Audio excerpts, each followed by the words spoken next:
Olá, bom dia. Ainda é bom dia, né? Obrigado o convite, Dani, Isa. Belíssimo evento, parabéns por essa iniciativa. Tema fundamental, né, que está 100% no hype, né, para usar o termo moderno aí, né? Então, vai ser um prazer. Tem 1 ano e 4 meses que eu entrei no Baleia. É um hospital 100% SUS, aquele clássico SUS mesmo, sem recurso, prédios de 80 anos, alguns setores com fio de pano, né? A gente esteve lá recentemente, eu estou fazendo um plano diretor, aí teve o Cascão e a Miriam, né? Cascão, o Antônio Carlos Cascão, não é o amigo do Cebolinha, não, é o Cascão, um dos maiores engenheiros aí na área hospitalar. Ele falou assim, eu fui com um checklist para dar conforme, para dar... Não precisei preencher o checklist. Não tem. Redundância de gerador, não tem. Né? A subestação dá conta do... Não dá. Então, né, foi simples o relatório dele, foi relativamente simples.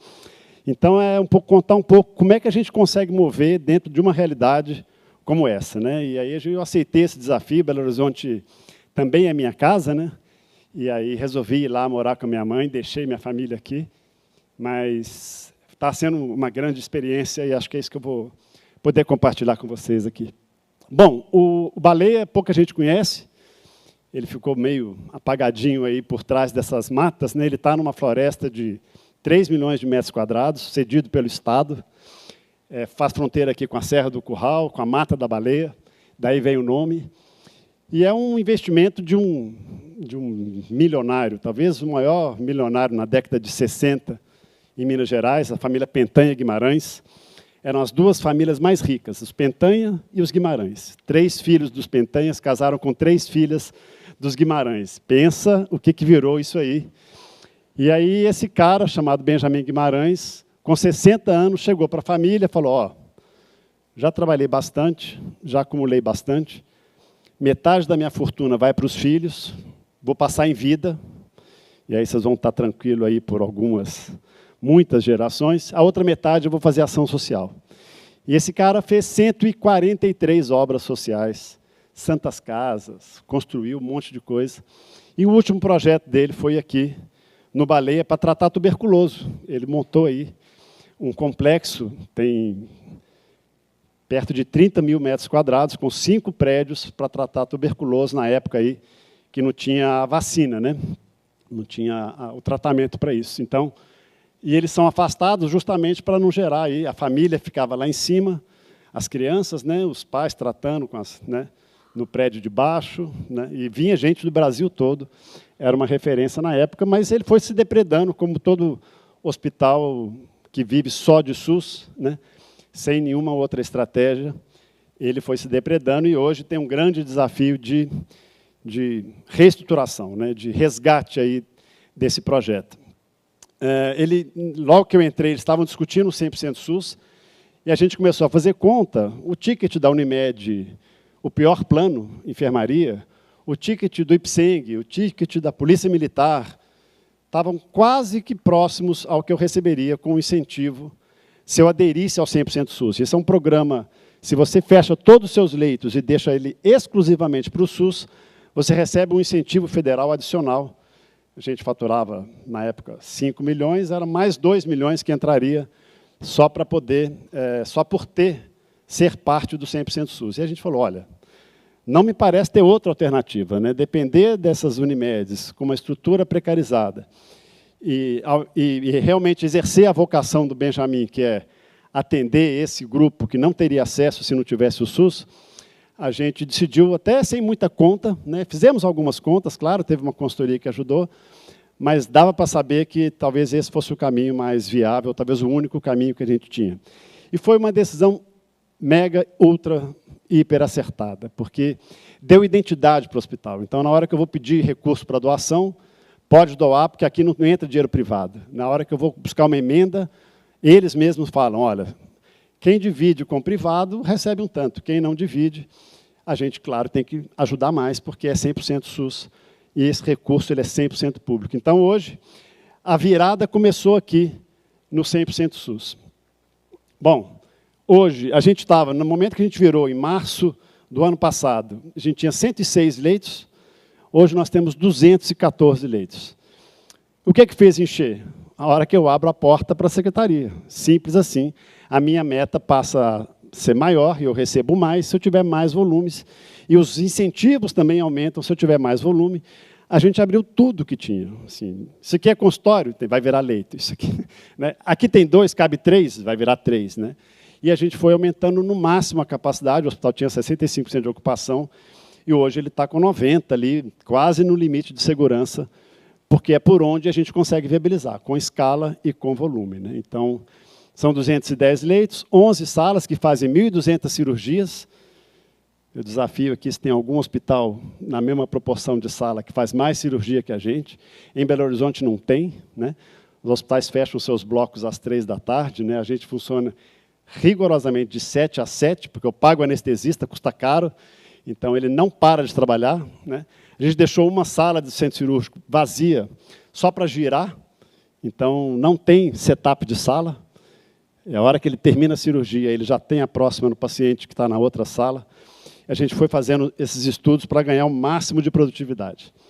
Bom, hoje, em Minas, né, a gente é o primeiro na área da ginecologia, é o segundo em pediatria, em cirurgia. Né? O hospital é fundamentalmente cirúrgico. Somos o segundo em ortopedia, a gente faz 480 cirurgias ortopédicas mês. A gente trata tudo lá. Alongamento ósseo, pé congênito, Irizarov, que é um negócio, uma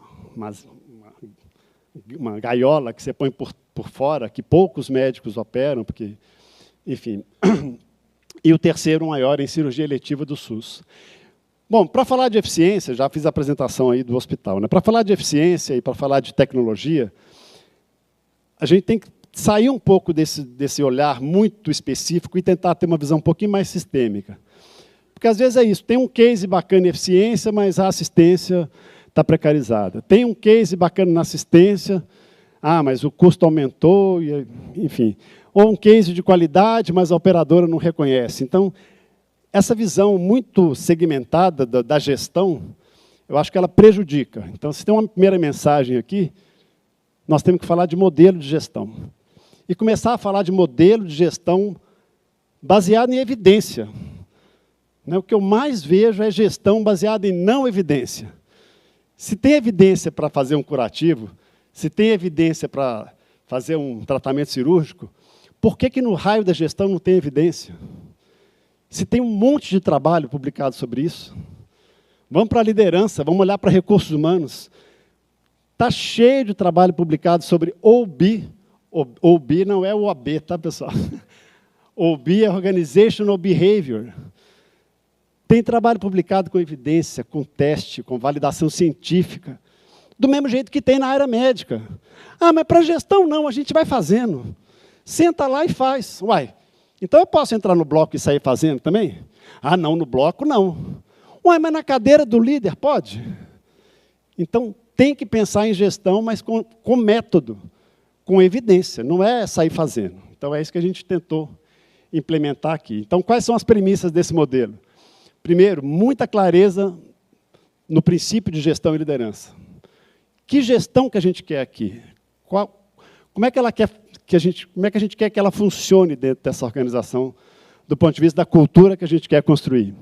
Eficiência operacional, e aí sim o tema tecnologia. Qualidade assistencial inegociável. Eu tinha um anestesista cobrindo 4 salas. Está aqui o Gregory. Deve arrepiar ouvindo um negócio desse. Eu tinha 4 anestesistas para 11 salas. Às vezes era um para 2, um para 3. Se faltava anestesista, um para 4. Mas vai pagar o dobro. Vai.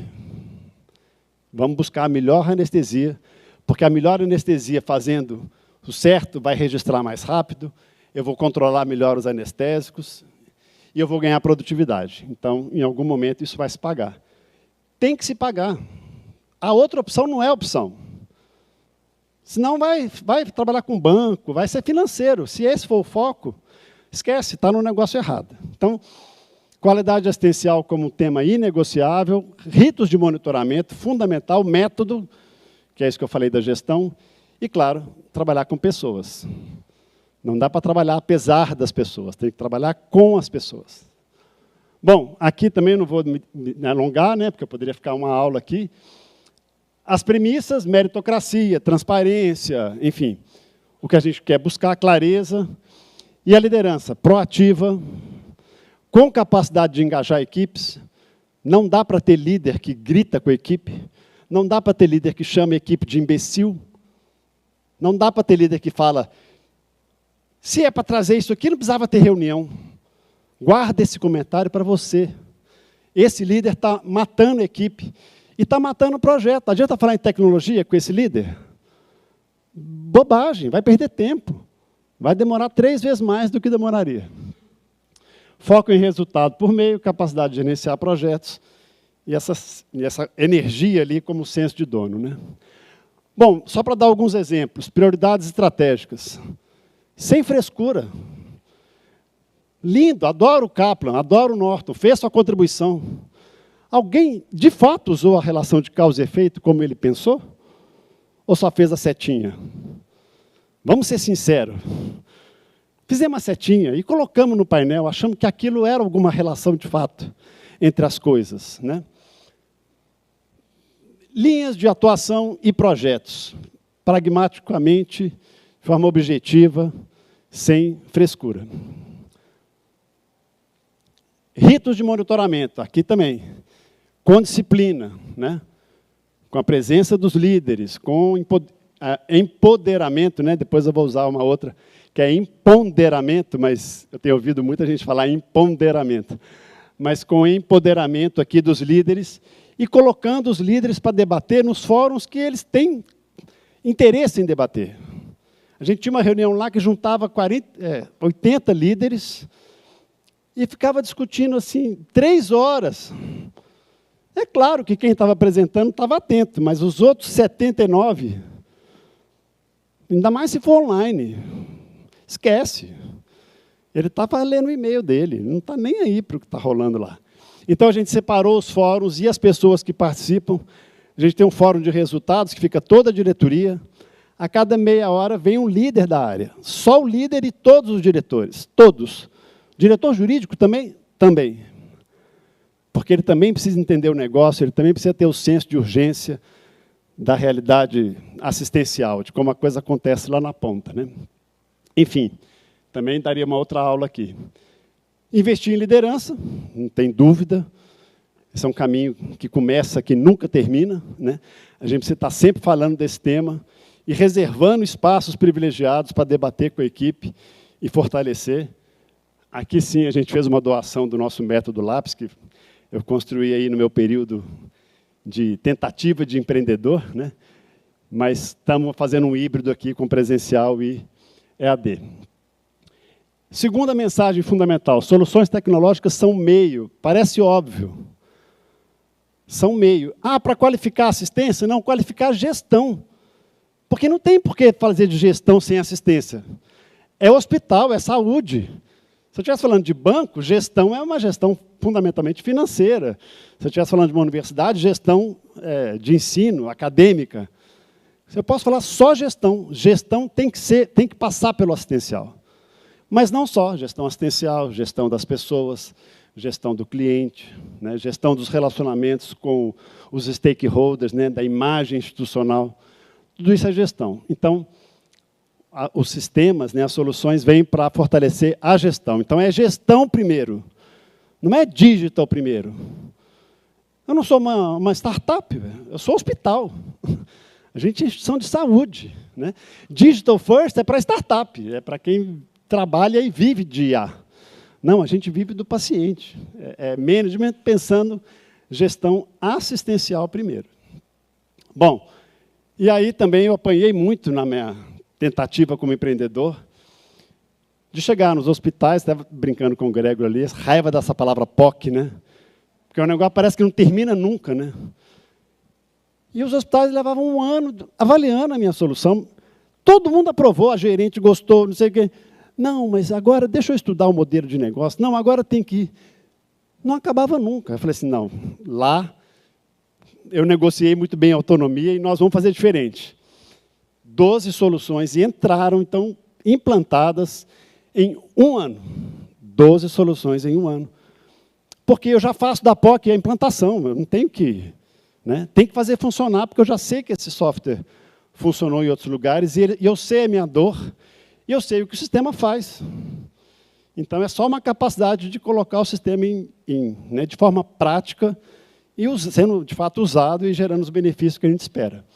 Então, na gestão assistencial, financeira, do cliente e de processo. Só para dar alguns exemplos, como a gente está falando de tecnologia, né, o DRG, super subutilizado hoje no Brasil, super subutilizado. Eu cansei de ver análise de DRG, nenhuma decisão. Pode não ser perfeito? Pode, mas é melhor do que não ter nada. E eu já estou remunerando, inclusive, com base nisso aqui. A hora que você mexe no bolso, os médicos olham para isso diferente, até questionam. Opa, não, esse paciente aqui não vale. Tá bom, tira ele, não tem problema. Esse aqui esperou muito, mas foi por causa do exame. Tira também. Ainda assim, você perdeu. Deu 102%, vai tomar uma tunguinha lá no contrato.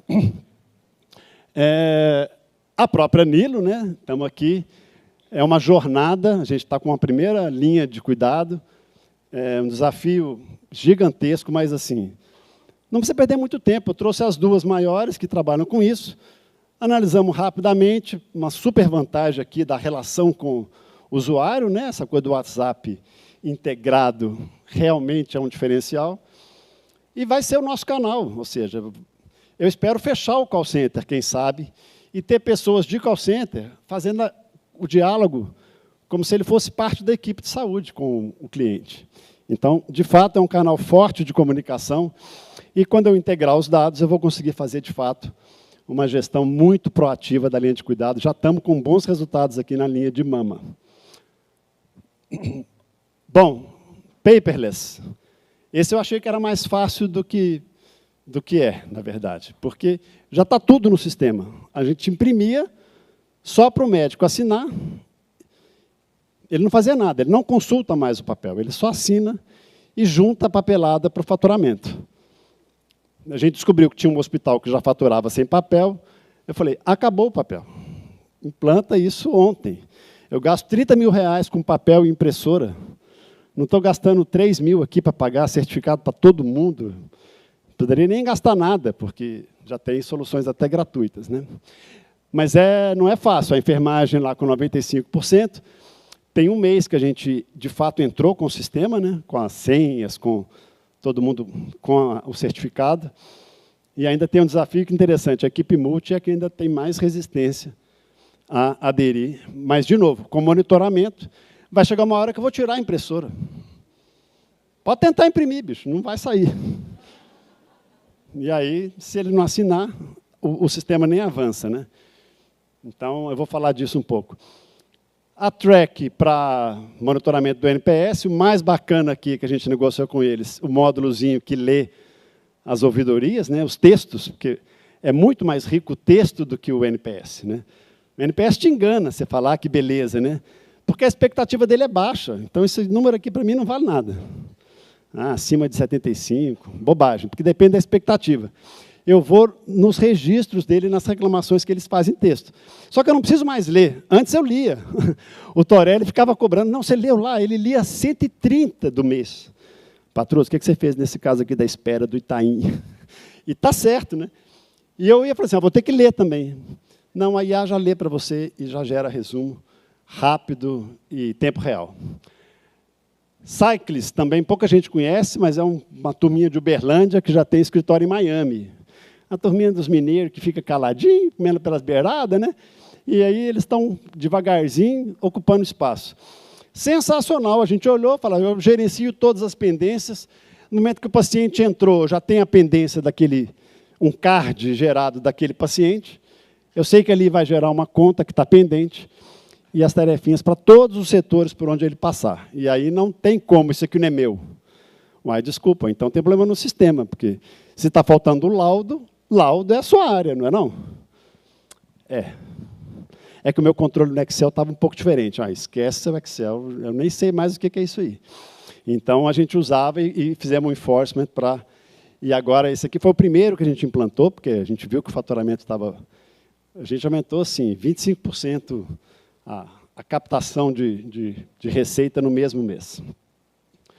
Lever Pro, também, fomos lá aprender com o Mater Dei, eles também estavam usando. Muito objetivo, orçamento e custos, né? Simples assim, é quase que uma planilha Excel, mas com todo um sistema por trás, que eu elimino de vez o Excel. E faço aí todos os cruzamentos, chego no nível da razão, né? do razão, né? Não, talvez da razão também, mas do razão para poder entender cada coisa. E coisas tão simples como o Power BI, né? A gente se matava para analisar resultado de pesquisa de clima, porque os relatórios são ruins mesmo, né? Todos eles que eu vi dessas empresas são ruins. Pode me mandar o banco de dados, que eu vou gerar um BIzinho aqui? Aí gera um BI e a gente consegue trabalhar e ter informação rápida para tomar decisão. Soluções, às vezes, do próprio sistema. Seus sistemas já têm, MV já tem seu próprio BI, TASI tem. Às vezes atende. Para gerenciar o POA, que é o nosso plano operativo, resolve. Já está integrado direto com o sistema, eu vejo lá a produção, quem entrou, volume cirúrgico, quantas cirurgias da pediatria, que são as metas do POA. Está aqui. Eu vejo isso e a gente reúne toda segunda-feira para tomar a decisão em cima desses indicadores em tempo real. Bom, só para ficar nesses principais. E eficiência é resultado desse modelo. Não existe eficiência em si. Não existe eficiência só pela tecnologia. Ela é resultado de tudo isso, né? E aí a gente tem números interessantes, já apesar de um ano só, né? A gente sai ali de cirurgias por hora em torno de 3,4 e chega a 4,2 cirurgias por hora, e ainda dobrando o custo da anestesia. Ou seja, a gente conseguiu, de fato, aumentar a produtividade do bloco. E olha que interessante, né? Pegando 23, 24 e 25, a gente sai de 55% do custo fixo total para 48%. O resultado vai acontecer. Se você implantar de forma disciplinada e com método, o resultado vai vir. O que não dá é para ficar no tergiversando, né? Tergiversando. Deixa eu avançar aqui, que meu tempo é curto. Aqui também é um dado de balanço, né? A gente tinha, em 31/12, um déficit no ano de 10 milhões, prejuízo de 10 milhões, e foi isso que foi depredando a instituição ao longo dos anos. E a gente fechou em junho com 28, fechamos dezembro agora com 24 milhões. A gente queimou uma parte já em investimento, a gente fechou esse superávit final aqui em 24 milhões. Bom, e isso que está dando folga para começar, de fato, a reerguer o hospital. Todas as áreas estão precisando de investimento, todas, 100%. Não tem nenhuma área que está atualizada. Só nesse ano nós vamos conseguir investir 46 milhões, e o principal vem de verbas públicas. Por quê? Porque eu estou gerando credibilidade. A hora que eu vou lá no Estado, eu preciso disso, eu tenho uma equipe que faz um projeto bem feito, que tem metas bem estabelecidas, né, com um embasamento consistente, e a gente demonstra na prestação de contas que a gente usa bem esse recurso. E aí a gente cada vez mais tem acesso a recursos nas várias frentes, né? E tem recurso, viu, pessoal? Tem FUMID, tem FIA, tem recurso incentivado. Então, as empresas ficam desesperadas atrás de investimento de projetos que são incentivados pelo imposto de renda, né? Então, e aí a gente começa a mexer. Fizemos a UTI, melhoramos um pouco o que não tinha, né? Isso aqui era uma sala de anestesia trancada, somente para os usos pelos anestesistas, a mesma equipe lá de antes. Aí virou um conforto médico, sofás maravilhosos, né? Doação da Líder, não teve custo zero para o Baleia. A nova lanchonete, também um comodato. A pediatria, aí sim, com recursos do supermercado Zepa. Olha que interessante, a doação média no troco, aqui em São Paulo a gente não tem muito isso, mas em Belo Horizonte todas estão competindo pelos mesmos trocos de todos os estabelecimentos. A nossa doação média é 40 centavos. Só que são 150 lojas do EPA, e a Araújo tem mais umas 180. A Araújo é a droga raia daqui, né? Dona de Minas Gerais praticamente inteira. E ela tem mais umas 150 lojas. Cada loja da Araújo com 2, 3 caixas, cada loja do EPA com 15 caixas. 40 centavos de ticket médio. Pode completar o troco para o Baleia?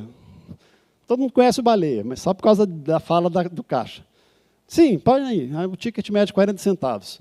São 2 milhões de sims todo mês. 2 milhões de sims todo mês. A gente recebe praticamente R$700 mil por mês de doação. E é com esse dinheiro que a gente consegue fazer obras, por exemplo, aqui na pediatria. Estou vendo o Rogério ali, que é o sponsor do tema, né, um grande ali do Sabará. Então, a gente ficou muito feliz. Trocamos encanamento, trocamos fiação, enfim. E aí, piso, né, e o adesivo e tal.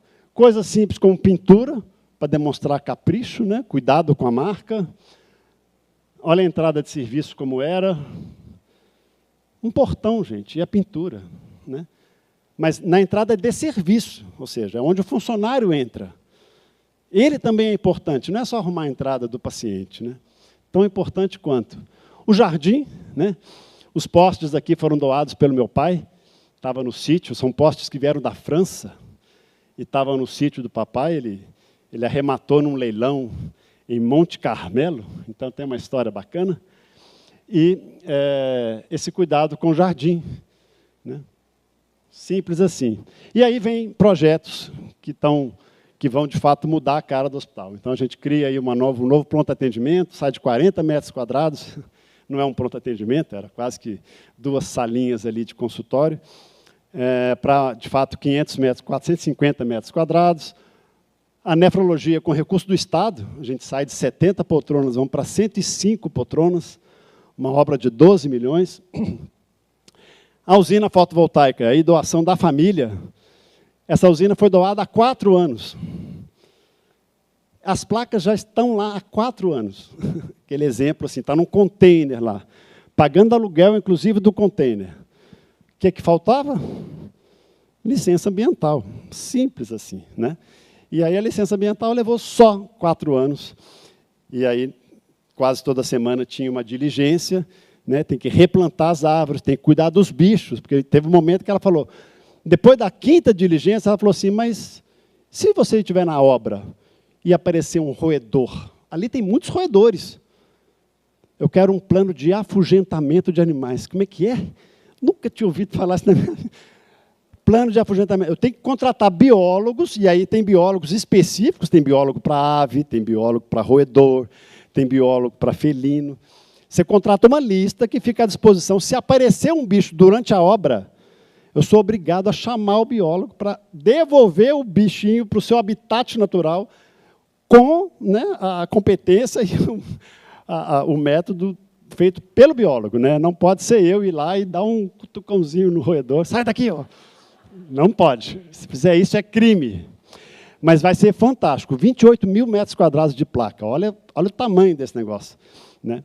Então, vai suprir 100% da nossa energia lá. O futuro. Aí sim, aí trouxemos a Miriam e Queda para discutir plano diretor assistencial, antes do de obras. Né? Dá para falar em plano de obras, eu não sei o que eu quero ser quando crescer. Então, vamos ter certeza de que essa é a nossa vocação, é aqui que a gente quer se organizar. Então, a Miriam Queda veio ajudando nessa avaliação, interação com a Secretaria Municipal, o Estado. Né? Então, é ortopedia mesmo, vocês veem o Baleia como uma referência em oncologia e tal, e aí estão as 5 especialidades que já são, né?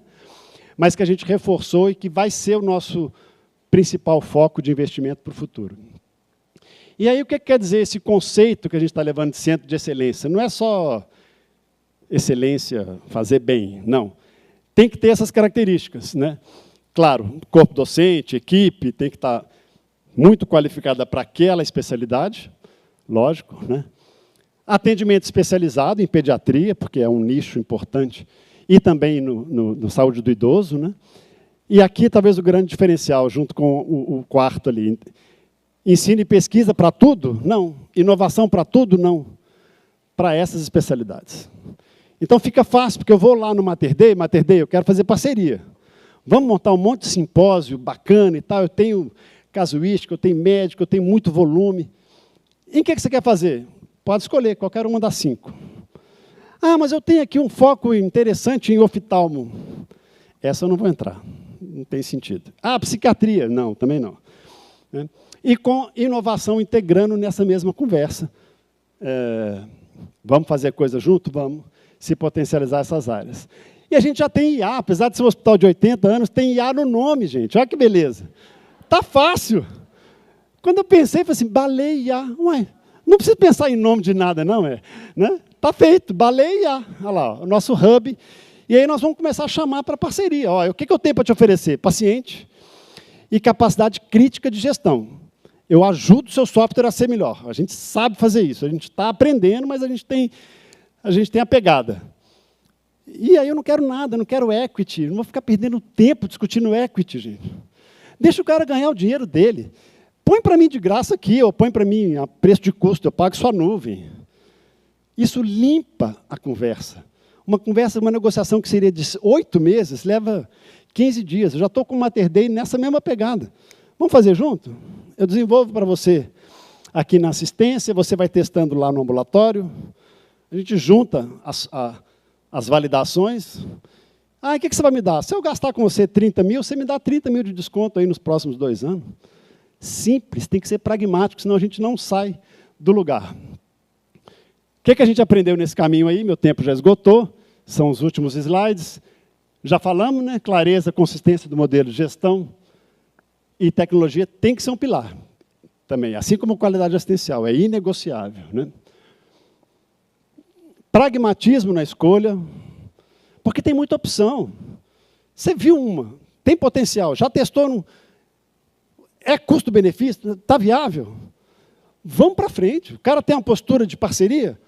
Vai. Você não vai ter 100% da certeza, nunca. Nem se não for startup. E aí, uma vez validado, sustenta. Aqui o enforcement é importante. Se você claudicar e parar de fazer follow-up, rapidinho some e volta ao modelo anterior. Sustenta e dá o enforcement, que senão a coisa não vira hábito, né? Tem que virar hábito. E aí, a brincadeira, né? Menos post-it, menos pebolim, não precisa de nada disso, eu não tenho recurso nenhum. Eu nem sala eu tenho. Porque não tem que ter sala. O pessoal fala assim, a coordenadora não tem uma sala. Não tem que ter sala, ela tem que estar lá na assistência. Ela tem que estar no posto de enfermagem. A TI também tem que estar no posto de enfermagem, tem que estar lá dentro da assistência. Então, mais parceria com a assistência, né, e menos distanciamento da turma da inovação formada em Harvard. Tá? Bullshit. Para a transformação digital, não basta escolher o melhor sistema. Precisa ter desenho do novo processo de forma muito objetiva. Não tem nada de novo aqui, né? Desenhar novo processo, fluxo. Hello? Entrega de valor para o parceiro. Tem que acompanhar essa implantação bastante de perto. Follow-up tem que ser com o sponsor do primeiro executivo. E tem que ter consequência. Já implantamos, todo mundo treinou. Mas por que ainda não está usando o card do Cycles? Não, volta para esse colaborador, avisa que se tiver a próxima vez, vai ser divertido e vai ser desligado. Simples assim, né? Porque já temos todos o período da operação assistida. E humildade no processo. Ninguém tem a resposta completa. A assistência acha que sabe tudo e os caras de TI também acham que sabe tudo. Ninguém sabe nada. Não é que ninguém sabe uma parte. Ninguém sabe nada. A TI tem que reaprender, porque ela tem que dialogar com a assistência e entender como é que se conversa lá. E a assistência tem que reaprender o jeito dela. Nós estávamos falando aqui, a assistência desenhou um modelo de integração. Eu tive 3 propostas, uma de 30 mil, outra de 300. Ué, a assistência não sabe fazer modelo de integração, gente. Tem que ajudar mesmo. E aí a gente tem que unir essas 2 pontas. Dê o benefício da dúvida, cuidado para não só digitalizar o que já vem sendo feito, e o principal, construir pontes, né? E deixar dessa soberba de lado. O que atrapalha a gestão é a soberba. O pessoal realmente acha que sabe e quer impor o seu jeito de fazer. Bora, está aí, quem quiser parcerizar com a gente em inovação. Estamos começando, não temos sala, não temos nada, mas temos vontade e temos energia para construir coisa nova. E se curtiu, faz um Pix, né? Não dá o like. Obrigado. Sensacional. Obrigada, Patrus. Fazendo muito com pouco, né? O nome podia ser o título dessa palestra. Obrigada.